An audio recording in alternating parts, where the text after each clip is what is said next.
Hey, what's going on, guys? In today's video, I'm going to show you guys how to make Dr. Alchemy's mask.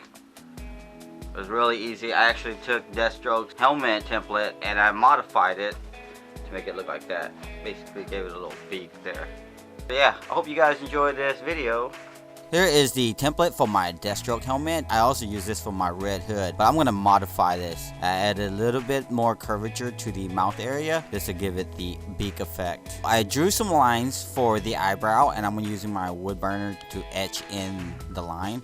And then I'm going to cut the template and I'm going to do the same for the mouth section. For the eyebrows, I burned from the inside, and then for the mouth section, I burned from the outside. And once I'm done burning my lines, I'm going to sand them down and apply some glue. Doing this will help it hold its shape later on. And now I'm going to take both my pieces and then I'm going to glue them together. And once I have that done, then I'm going to fold where the lines are, and that should hold itself together.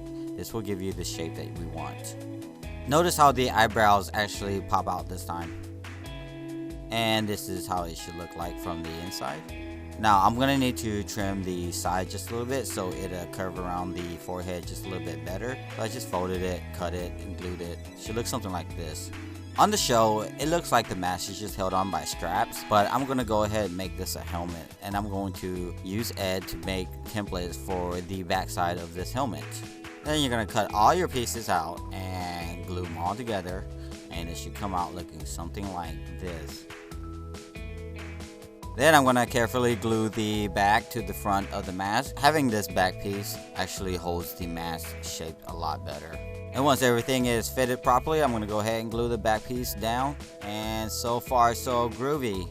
I'm going to use the bottom of this can so I can make these circle thingies, which I think they're like breathing apparatuses or something. To me, it's just extra accents. Using some contact cement to glue it all together. Now I'm going to add some lace. I'm using 2mm craft foam and cut it into 1/2 inch width. I'm also going to apply some to the top of the dome. Don't ask me why, I'm just going along with my reference picture. Now I'm going to add some stitching, but instead of sewing it in, I'm going to use my wood burner and I'm just going to burn in these little lines. And I'm using some puff paint to add some stitches to the front of the beak, and I'm also going to apply some to the top of the dome. She's going to look like this.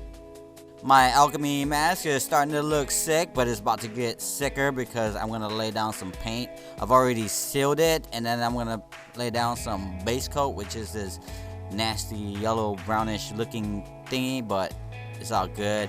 Once I put in my shading, it's a game changer. There's another shot of it looking all plain Jane, but I'm going to use my airbrush and water it down some brown and just throw on some shading. So far you can see where it's starting to pop out. I'm going to use a fine paintbrush and I'm going to put some highlights onto these threads or these stitchings. Then I mixed up some funky brown so I can put on this breathing apparatus, and I also put some paint on this lace. Put some darker paint on top of the lace and then I rubbed it off with my thumb. This will give the contrast of the stitching. Then I'm going to add some more overspray on top of the stitching so they don't stand out so much. Kind of blends it in. Then I took some black cloth and I glued it to the eyes. I could have used sunglasses, but I decided not to. And so far, I'm digging what I'm cooking. Hey guys, I hope y'all enjoyed the video. I hope y'all learned something. I actually have a tutorial on how to make the robe, which is actually a Jedi robe, but you can actually use it for Dr. Alchemy's cosplay too, so that'd be kind of cool. That'd come in handy. I'll leave the links like around here somewhere. If you guys like what I do here, hit the like button, comment, and share if you want to. And don't forget to subscribe to this channel if you want to check out more cool builds. I got a bunch of cool ones coming up. So yeah, I'll see you guys later.